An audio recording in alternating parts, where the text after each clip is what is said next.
4వ అధ్యాయము జకరియా గ్రంథము 4వ అధ్యాయము 7వ వచనం. శక్తి చేతనైనను బలము చేతనైనను కాక ఇది జరుగునని సెలవిచ్చెను. చాలు. దేవుని నామానికి మహిమ ఘనత ప్రభావం కలుగునుగాక. ప్రతి సంవత్సరాన్ని దొరికిందా? జకరియా గ్రంథము 4వ అధ్యాయము 7వ వచనం. మళ్ళీ ఒకసారి చిన్నారు చదువమ్మా. చదవండి.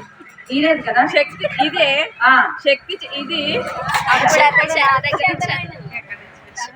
అప్పుడు అతడు నాతో ఇట్లా నేను జబుద్వేలు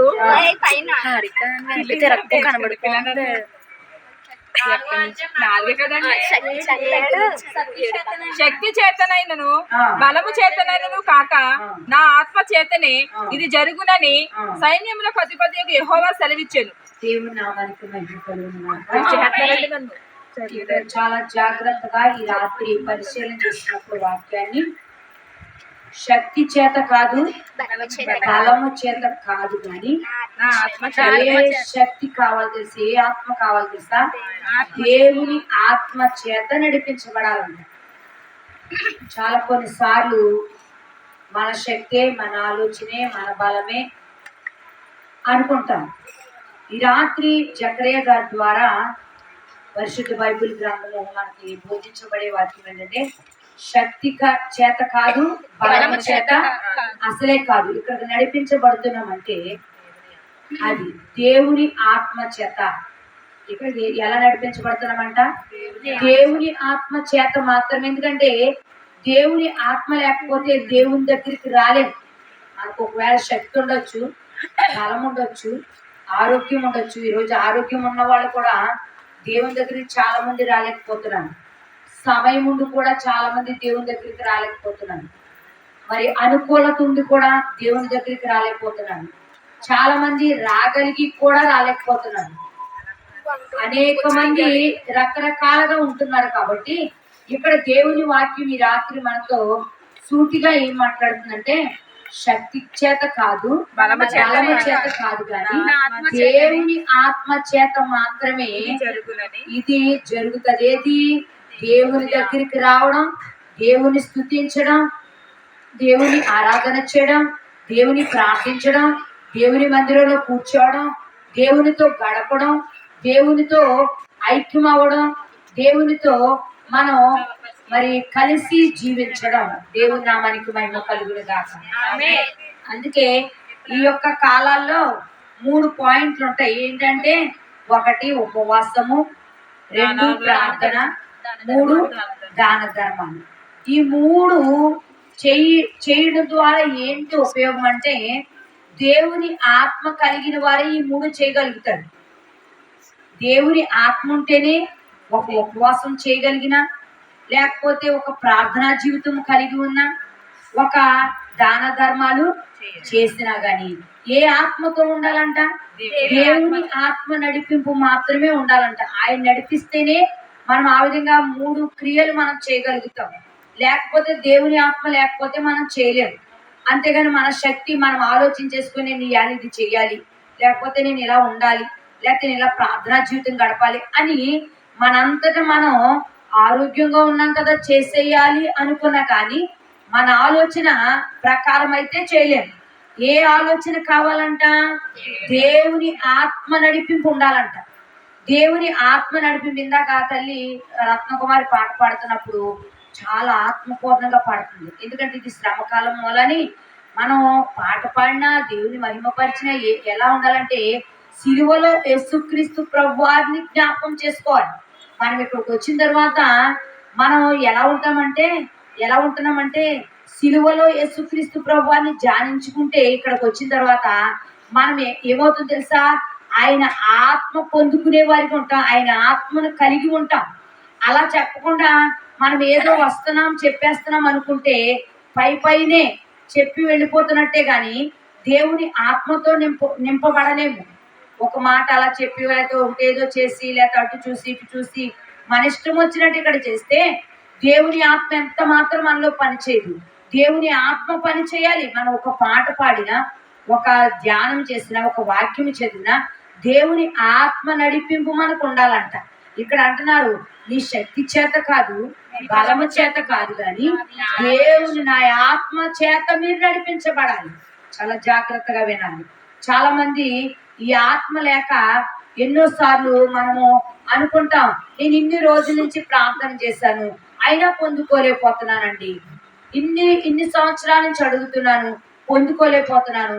వస్తాం, దేవుని సన్నిధికే వస్తారు, ప్రార్థన దేవునే చేస్తారు, పాటలు దేవుని కోసమే పాడతారు, దేవుని మందిరంలోనే కూర్చుంటారు. కానీ మనం అడిగింది ఎందుకు కొన్ని సంవత్సరాలు, కొన్ని రోజులు మనకి ఆలస్యం అవుతుంది అంటే కేవలం ఒకటే మనలో లోపం. మనం వస్తాము, దేవునితో గడిపి వెళ్తున్నాం, కానీ మనము దేవుని ఆత్మ నడిపింపు మనకి ఉండట్లేదు. కొన్నిసార్లు ప్రభునందు ప్రియ దేవుని బిడ్డలారా, ఆ ఆత్మ నడిపింపు ఎప్పుడైతే ఉందో దేవుడు ఎలా నడవమంటే అలా నడుస్తాం. ఎందుకంటే యేసుక్రీస్తు ప్రభువారు ఈ లోకానికి వచ్చి ఏం చేస్తారంటే, మరి యోహాను అనేక మందికి బాప్తిసాలు ఇస్తున్నారని తెలుసుకొని ఆయన మరి యోర్దాను నదిలోకి వెళ్ళి బాప్తిసం పొందారండి. వెళ్ళినప్పుడు అక్కడ అందరూ లైన్ గా వెళుతున్నారు బాప్తిసం తీసుకోవడానికి. వెళ్ళినప్పుడు ఈయన కూడా ఆ లైన్ లో ఆ యొక్క యోహాన్ గారి దగ్గరికి వెళ్ళినప్పుడు ఆ యోహాన్ గారు అంటారు, అయ్యా మీరు నాకు ఇవ్వాలి కానీ నేను మీకు ఇవ్వడం ఏంటి బాప్తిసము అని చెప్పినప్పుడు, ఇప్పటికి ఇది కానీ అంటే ఇప్పటికి ఇలా జరగాలి, ఇది లేఖనానుసారముగా జరగవలసిందే, అంతేగాని ఏదో నా ఆలోచన కాదు, మీ ఆలోచన కాదు. ఎవరి ఆలోచన అంటే దేవుని ఆత్మ నడిపింపిది అని అక్కడ యోర్దాను నదిలో యేసుక్రీస్తు ప్రభువారు యోహాను గారి చేత బాప్తిసం పొందినట్లుగా బైబిల్ గ్రంథం చెప్తుంది. ఆ యొక్క బాప్తిసం పొందిన తర్వాత ఆ యొక్క నదిలో మునిగి మరి పైకి లేచిన వెంటనే, బాప్తిసం పొందిన వెంటనే ఒక పావురము ఏమైంది తెలుసా, పరిశుద్ధాత్మ రూపములో ఒక పావురం ఆయన పైకి వచ్చి ఏమంట తెలుసా, ఒక చక్కని మాట, ఈయన నా ప్రియమైన కుమారుడు, ఈయన యందు నేను ఆనందిస్తున్నాను. ఎందుకంటే అసలు అక్కడ యేసుక్రీస్తు ప్రభువారు కూడా మరి అనుకోవాలి కదా, అసలు యోహానుకే నేను ఇవ్వాలి, నేను యోహాను దగ్గర తీసుకోవడం ఏంటి అనే ఆలోచన రావాలి ప్రభునందు ప్రియ దేవుని బిడ్డలారా. కానీ దేవుని చేసి యేసుక్రీస్తు ప్రభువారు చేసిన పని ఏంటి తెలుసా, దేవుని ఆత్మతో నింపబడాలి. దేవుని ఆత్మ నాకు కూడా కావాలి. దేవుని ఆత్మ కావాలంటే నేను తండ్రి దేవుని చిత్తానుసారం ఈ లోకానికి వచ్చాను కాబట్టి ఆయన ఎలా చెప్తే నేను అలా వినాలని యోర్దాను నదిలో యోహాను గారి చేత బాప్తిసం పొందుతారు. ఈ యొక్క పావురం ఎప్పుడైతే పరిశుద్ధాత్మతో నింపబడిందో చాలా జాగ్రత్తగా వినాలి. పరిశుద్ధాత్మ నింపుదల తరువాత ఆయన మరి ఎక్కడ కొనుక్కోబడం తెలుసా, అరణ్యాల్లో కొనుక్కోబడ్డారంట. ఎవరి చేత తెలుసా, అపవాది చేత అని ఉంటుంది. అక్కడ 4వ అధ్యాయం 1 వచనం చదువుతారా, యోహాను శుభవార్త చూడండి ఒకసారి. మత్తయి శుభవార్త 4వ అధ్యాయం. అప్పుడు యేసు అపవాది చేత శోధింపబడుటకు ఆత్మవలన అరణ్యములకు కొనుక్కోబడెను. 40 దినములు 40 రాత్రులు. ఏంటంటే ఎవరి చేత కొనుక్కోబడ్డారంట, అసలు అంతకు ముందు ఏం కలిగి ఉన్నాడు ఆయన, అసలు ఈ పరిశుద్ధాత్మ పావు రూపంలో వచ్చి ఆయన మీద దిగితే వెంటనే ఏమొచ్చింది తెలుసా, అక్కడికి అపవాది వచ్చి ఆయన ఎక్కడ తీసుకుపోయిందంట, ఏమీ లేని ప్రాంతాన్ని. అసలు అరణ్యం అంటే అక్కడ ఆహారం ఉండదు, వాటర్ ఉండదు, త్రాగడానికి మంచినీళ్ళు ఉండవు, ఏమీ లేవు, అసలు తినడానికి కూడా ఏమీ లేని ప్రాంతానికి తీసుకెళ్లిపోయిందండి. ఒక విధంగా చెప్పాలంటే అక్కడ ఏమీ దొరకలేని ప్రాంతం అరణ్యం అంటే. ఇక్కడ అదే ఉంది కదా. ఆ యొక్క ఎప్పుడైతే ఆయన బాప్తిసం పొంది పైకి వచ్చారో అక్కడ మాట, చక్కటి మాట ఉంటుంది చూడండి. అప్పుడు యేసు ఏం చేయడానికంట, అపవాది చేత శోధింపబడటానికంట. ఎవరికి వచ్చింది, ఆ యొక్క పావుల రూపంలో పరిశుద్ధాత్మ వచ్చింది. తర్వాత ఎవరంట, అపవాది చేత శోధింపబడడానికి.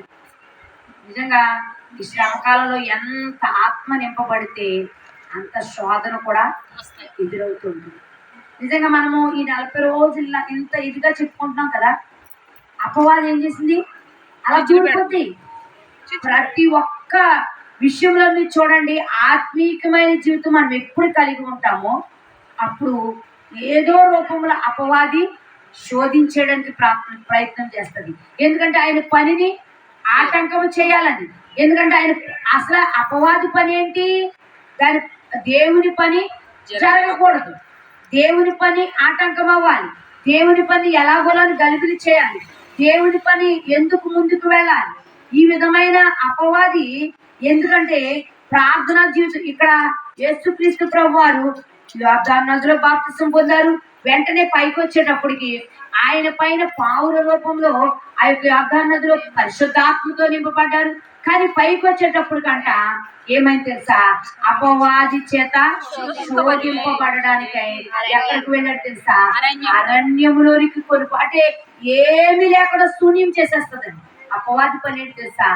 అది శోధించడానికి ఎక్కడ తీసుకెళ్ళింది? అరణ్యాల్లో తీసుకెళ్ళిపోయింది. తీసుకెళ్ళిపోయి అక్కడ ఏం చేస్తుంది తెలుసా? ఈయన 40 రాత్రులు 40 పగలు 40 రోజులు ఉపవాసం చేస్తే అప్పుడు ఏమంటుంది తెలుసా? ఎలా శోధించడం తెలుసా? దానికి అనుకూలత చూసుకుంటుందండి, అనుకూలత చూసుకుంటది. ఏంటి తెలుసా? ఇదిగో ఆయన చాలా ఆకలేసిస్తుందంట. అరణ్యంలో ఏమి ఉండవు కదా, ఏమీ లేని కాడకు తీసుకెళ్ళింది ఎవరు? అపవాదే తీసుకెళ్ళిపోయింది అండి. చాలా జాగ్రత్తగా వినాలి, ఎందుకంటే బైబిల్ మనం క్షుణ్ణంగా అర్థం చేసుకోవడం ఉంటుంది. అపవాది ఏం చేస్తుంది? ఏమీ లేని అరణ్యాల్లో తీసుకుపోయింది. లేకపోతే ఊర్లోకి తీసుకెళ్ళిందా? లేకపోతే ఎక్కడైనా వేరే ప్రాంతానికి తీసుకెళ్ళిందా? ఎక్కడ తీసుకెళ్ళిందా? అరణ్యాలు అంటే ఏమీ ఉండవు. దానికి తెలుసు ముందరే అక్కడ ఏమీ ఉండవు అన్న సంగతి. అయితే అక్కడ తీసుకెళ్ళిపోయింది, అక్కడ ఏమీ లేవు. ఈయన ఉపవాసం చేస్తూనే ఉన్నారు. అక్కడ మంచినీళ్ళు లేవు, ఆహారం లేదు. 40 రోజులు ఉపవాసం చేస్తున్నారని ఆ ఆకలితో బాగా ఆకలితో ఉన్నప్పుడు ఏమి శోధిస్తుంది తెలుసా? దేవుని కుమారుడు అయితే రాళ్లను రొట్టెలుగా మార్చుకొని తిను అంటుందండి. దేవుని నామానికి మహిమ కలుగును గాక. చూసారా? అంటే దానికి ఎప్పుడు దొరుకుతారా అని చూస్తుంది. ఏ విషయంలో వీళ్ళు నా చేతిలోకి చిక్కుపోతారా అని చూస్తుంది. ఏ విషయంలో వీళ్ళ కృంగదీయాలా అని చూస్తుంది. సాగే అసలు అక్కడ యేసుక్రీస్తు ప్రభువారు ఆ యోర్దాను నదిలో బాప్తిసం పొందిన తర్వాత చక్కగా వేరే ప్రాంతానికి వెళ్తే ఆయన అనేక రీతిలో సేవ చేసుకోవచ్చు. కానీ ముందుగానే దేవుని నిర్ణయం అక్కడ ఒకటి. రెండవది, ఈ అపవాది ఏం చేస్తుంది తెలుసా? పొంచి ఉండి ఆ యొక్క కార్యాలు ఎక్కడ తీసుకెళ్ళిందంటే అక్కడ తీసుకెళ్ళాలండి అరణ్యంలోకి. నీవు దేవుని కుమారుడు అయితే రాళ్లను రొట్టెలుగా మార్చుకుని తిను అంటుంది. ప్రభునందు ప్రియ దేవుని బిడ్డలారా, మనకు ఒకవేళ అపవాది క్రియలు మనకు ఎదురైనప్పటికీ యేసుక్రీస్తు ప్రభువారు అంటారు, మానవుడు మనుష్య కుమారుడు రొట్టె వలన మాత్రము కాదు. దేని వలనంట? మనుష్య కుమారుడు రొట్టె వలన మాత్రము కాదు గాని దేవుని నోట నుండి వచ్చు ప్రతి మాట వలన జీవితం. దేవుని నామానికి మహిమ కలుగును గాక. అసలు అక్కడ రాళ్ళను రొట్టెలుగా మార్చాలంటే ఆయనకు సాధ్యమా? అసాధ్యమా? సాధ్యమే. ఎడారుల్లో కూడా, ఎందుకంటే శూన్యంలో సృష్టిని చేసిన దేవుడు. ఏమా ఎర్ర సముద్రాన్ని 2 పాయలుగా చీల్చిన దేవుడు. అమ్మా మరి కుష్ఠరోగులను బాగు చేసిన దేవుడు. మరి విధవరాల దగ్గర ఆ యొక్క అప్పం ఉంటే చివరగా మరి ఏలియాకి పెట్టినప్పుడు అక్కడ సమృద్ధిని కలిగించిన దేవుడు ఆ విధవరాల కుటుంబంలో. అమ్మా ఇంకా అక్కడి నుంచి